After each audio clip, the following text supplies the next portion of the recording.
Thank you, Dave. How close is too close when a person stands or sits next to you and you've never even met him or her before? We are not friends. Please get away from me.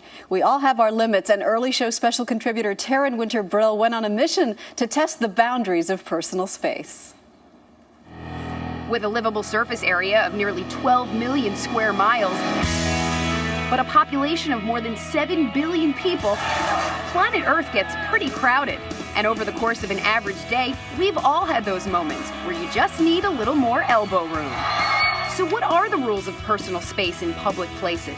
Etiquette experts suggest that human beings should keep 2 feet of space or 24 inches between them.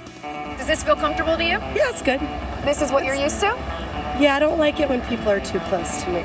Too close is when they're like just a couple inches. This is too close. Too close. Is this too close? No.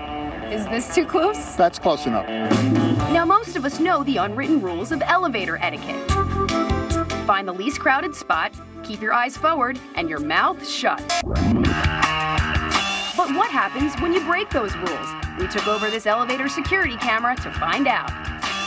Despite plenty of room, I moved uncomfortably close to other riders. Most simply stepped away. This guy even jumped, but several decided to hold their ground. I went toe-to-toe with this woman, and she wouldn't budge.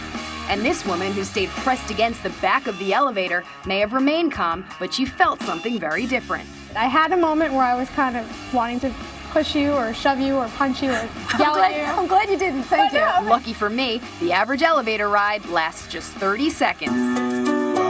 Next stop, the bus, where you're expected to choose an open seat away from other riders. We boarded this one with a hidden camera on a quiet day. There were plenty of empty seats, but I preferred to try people's patience instead.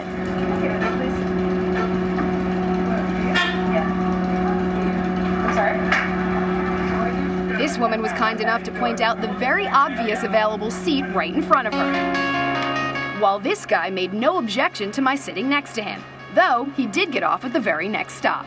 So what's your general recommendation when it comes to personal space? Excuse me, miss? Nearly everyone we met seemed to agree on how to cope with someone who gets a little too close. Don't get too close to people you don't know. Probably step back. Keep your distance. But our unscientific social experiment revealed something more.